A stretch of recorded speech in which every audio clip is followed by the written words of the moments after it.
शांत होऊ शकत नाही. अगं तू स्वानंदी वहिनीला काय ऐकवतेस हे सगळं?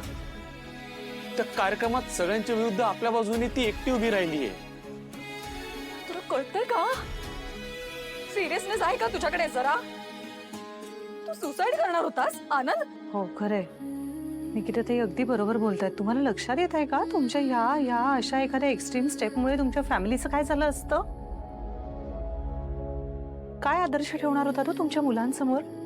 या अशा कुठल्या तरी स्टेप्स आई वडील घेतात, ती मुलं आयुष्यभर भोगतात. त्यांच्या मनावर किती परिणाम होतो या गोष्टींचा माहितीये तुम्हाला? खेळ वाटतं का आयुष्य म्हणजे? अहो गेला मित्रांना सोडून जाऊ दे.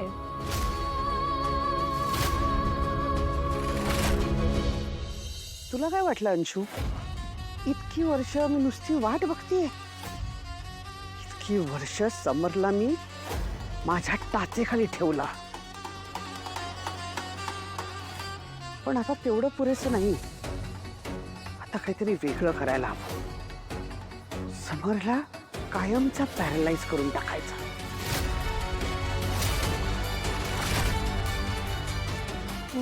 म्हणजे अक्षरशः दादाला पॅरालाइज करून टाकायचं? पॅरालाइज म्हणजे मनाने दुबळ, मनाने पार खचून गेला पाहिजे तो. त्याची सगळी जवळची माणसं मी एक एक करून लांब करणार त्याच्यापासनं, जसा आनंदला लांब केला.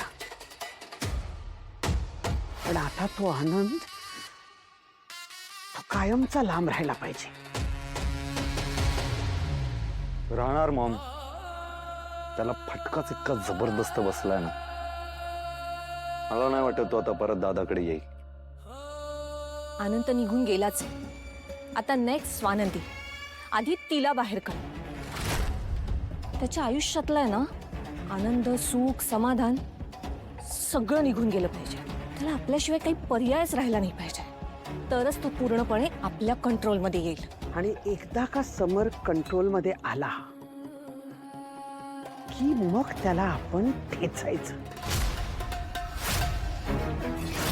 सगळं काही आपल्या हातात येईपर्यंत येईल. ते पण लवकरच येईल. आयुष्य मोलाचं आहे आणि तुमच्या आयुष्यात ना खूप माणसं असतात. तुमची बायको असते, तुमची मुलं असतात ज्यांना तुम्ही जन्म दिलाय. तुमची जबाबदारी असते त्यांच्या बरोबर असण्याची.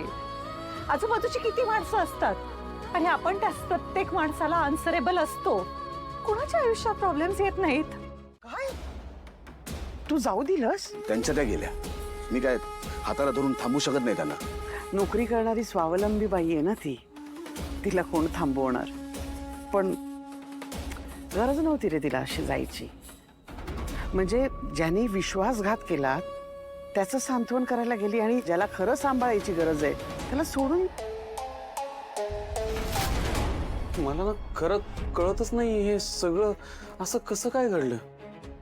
वहिनी तुला माहित नसेल पण मी आणि समर कॉलेजपासूनचे मित्र आहोत. अगदी जीवाला जीव देणारे मित्र. मला नेहमी असं वाटायचं की ह्या माणसाबरोबर काम करायचंय, ह्याच्याकडून खूप काही शिकायचंय, ह्याच्याबरोबर मोठं व्हायचंय. मग काय कॉलेज संपलं आणि मी त्याच्याकडे नोकरीला लागलो. कंपनीच्या अनेक डील्स मी केल्या आहेत. समरच्या वतीने मी त्या डील्स साईन केल्या आहेत. त्याही वेळेला कधीच समरने माझ्यावर असा अविश्वास नाही दाखवला ग. मला आता असं वाटायला लागलं की मीच तो हार चुकून निकिताच्या पर्समध्ये टाकला. माझा मेंदू गल्लत करतोय. म्हणजे आपण चोरी केली आणि आपल्याला कळलंही नाहीये. नाही तसं असेल तर मी समोरची माफी मागतो आताच. बस आनंद काय बोलतोयस? नाही मी जातो सरळ त्याचे पाय धरतो आणि त्याला म्हणतो की हे बघ हवं तर मला मार, पण प्लीज परक्यासारखं नको वागवूस रे प्लीज. आनंदाला काय बोलताय? मुळात तुम्ही माफी मागायचा प्रश्नच येत नाही, कारण तुमच्याकडनं असं काही झालेलं नाहीये. या सगळ्याचं स्पष्टीकरण खरं तर सोपं आहे. लक्षात नाही येते का तुमच्या? म्हणजे आपण परत एका नवीन कारस्थानाला बळी पडलेले आहोत. फ्रेम केलंय तुम्हाला आणि तेही मुद्दाम. बरं कोणी केलंय हे मी सांगायची गरजच नाही ना, ते आपल्याला माहिती आहे.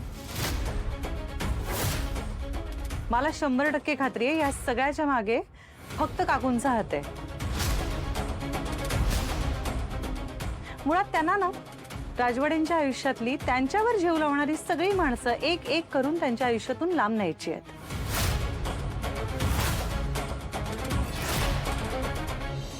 फार चुकीची वागली आहे, मला नाही आवडलं ती.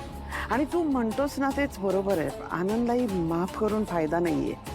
त्याला त्याच्या चुकीची जाणीव झालीच पाहिजे. मी तर म्हणते आपण पोलीस कंप्लेंट करून टाकू, म्हणजे त्यालाही कळलं पाहिजे की एवढा मोठा विश्वासघात केला की काय शिक्षा होऊ शकते. म्हणजे हेच बघ ना, त्याला असं नको वाटायला की समर काय इतक्या वर्षाची मैत्री आहे, देईल सोडून, नाही इतकं मनावर घेणार. पण नाही, आमच्यात कधी काही प्रॉब्लेम झाला की मी सगळं झाडून सगळं त्याला जाऊन सांगायचे आणि तो काहीतरी करायचा, मध्यस्थी करायचा आणि मला परत पाठवायचा याच्याकडे पॅचअप करायला. खरं तर आमचा संसार इतकी वर्ष टिकलाय तो समरमुळेच टिकलाय. खूप भांडतो आम्ही कचा कचा, पण कायम एकत्र येतो. ऑल थँक्स टू हिम. पण यापुढे असं नाही होणार, कारण आता मैत्री तुटली ग. काय बोलू, मला तुमचं सगळं म्हणणं पटतंय आणि जे झालंय ते अत्यंत चुकीचंच झालेलं आहे. लोक म्हणतात, खूप पुस्तकी आहे की त्या लग्नाच्या गाठी स्वर्गात बांधल्या जातात. पण तुम्हाला बघून मला कायम वाटत राहिलंय की तुमच्या मैत्रीची गाठ स्वर्गात बांधली गेली आहे आणि ती इतक्या सहजासहजी नाही तुटायची. मुळात मी ती गाठ तुटू देणार नाही. तुमची मैत्री सांभाळणं हे आता माझं कर्तव्य आहे.